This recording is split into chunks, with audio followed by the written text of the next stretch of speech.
Hey, St. Joseph's. It's day 4 of the consecration, and we'll just jump in right into the readings. Day 4 is called God the Son, Redeemer of the World, Have Mercy on Us, and it opens with a quote from St. Alphonsus Liguori.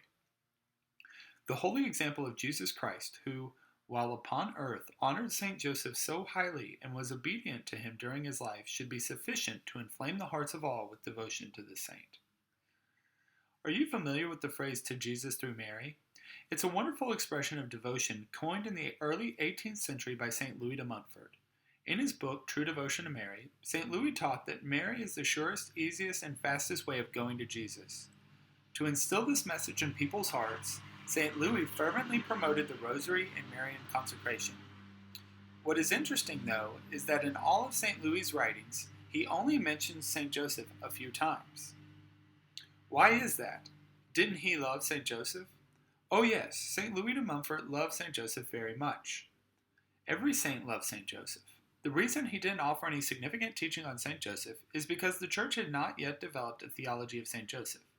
An understanding of the greatness of St. Joseph did not begin to flourish in the devotional life of the Church until the mid-19th century, 100 years after St. Louis de Montfort lived. Were St. Louis de Montfort preaching in the streets of France today, he would have most likely be heard extolling the wonders of St. Joseph. He might even add St. Joseph to his famous phrase and say, "To Jesus through Mary and Joseph." Jesus wants you to know and love his mother and father. The two greatest saints in Christianity are Mary and Joseph. Consecration to St. Joseph flows naturally from baptismal consecration to Jesus Christ and filial consecration to Mary. Indeed, consecration to St. Joseph, your spiritual father, allows you to be consecrated to each person of the Holy Family. In our day, marriage and family are under attack. Jesus and Mary want you to be consecrated to St. Joseph because there is no father or husband who knows more about the sacredness of marriage and the family or the self-sacrificing love required of fathers and husbands than St. Joseph. His paternal mission continues from heaven. He is our guardian, loving protector, and fearless defender. He is the model of saintly fatherhood. After Christ, St. Joseph is the model of heroic manhood and the defender of marriage, chastity, and life itself. Consecration to St. Joseph is the key to overcoming the anthropological confusion so prevalent in our times. Under the watchful, steadfast love and care of St. Joseph, all ideologies and idols will crumble and fall before Jesus Christ. Here's a quote from Blessed Januarius Maria Sarnelli. How thou, St. Joseph, didst rejoice to have always near you God himself, and to see the idols of the Egyptians fall prostrate to the ground before him. Consecration to St. Joseph will increase your love for Jesus. The entire life and mission of St. Joseph points to Jesus. St. Joseph never points to himself. His role is to lead everyone to Jesus just as Mary does. Mary was predestined to be the Immaculate Mother of the Savior. St. Joseph was predestined to be the earthly father of the Savior and your spiritual father. Your spiritual father has been given all the grace necessary to complete his mission, a mission that includes increasing your relationship with Jesus.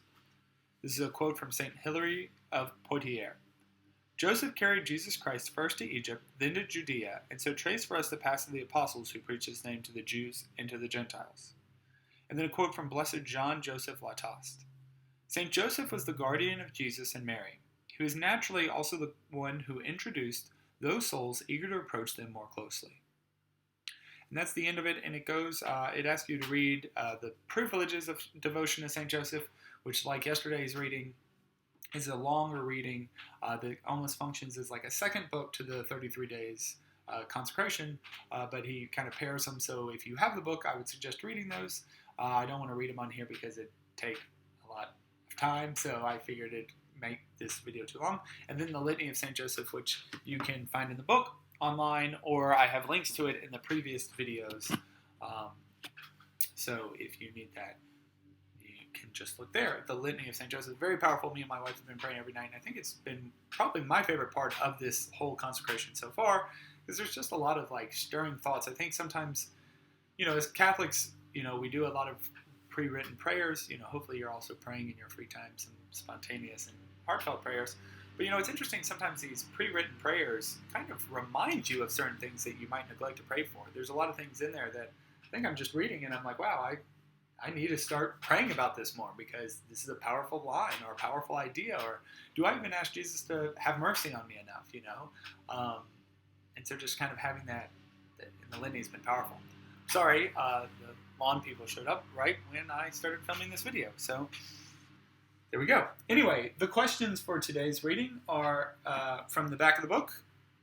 And they are this. When the second person of the Holy Trinity took on human nature, he had to learn things from his father, St. Joseph, according to the normal process of human development. Can you think of anything that St. Joseph would have taught Jesus? Why is it important for all children to have a father? And then the next question is, in what ways does St. Joseph spiritually feed, clothe, educate, protect, and correct us? Once again, I hope everybody can hear me over the lawn, people. I'm not the best at film and stuff, so I'm sorry if it's a little loud with that. Me and my wife were reflecting on this, what things would Joseph have taught Jesus? And, it's interesting when you get into kind of the divinity and humanity of Christ, kind of thinking of like, what did he know? As the second person of the Trinity, Christ beheld the beatific vision in his, personhood. And so in a certain sense, you're like, did he have to learn anything? But then as taking on human nature fully and developing, biology and developing, kind of, mental capacity as a human, it seems to be that he would have learned certain things or experienced things as a human the first time. And the Bible even seems to indicate several times, there was kind of like Jesus is the person of the Son. Submission to his human nature was kind of complete in a lot of ways, in that his humanity really shows forth in a lot of ways. Think of, I think one area I think of is like the agony in the garden, where he's afraid. He doesn't want to die. That kind of natural, kind of reluctance and repellence from death, is Christ's human nature. And even as the Father, take this chalice from me if it's possible, but not my will, but your will be done. And that's a moment where Jesus' human nature, I think, is showing very vividly.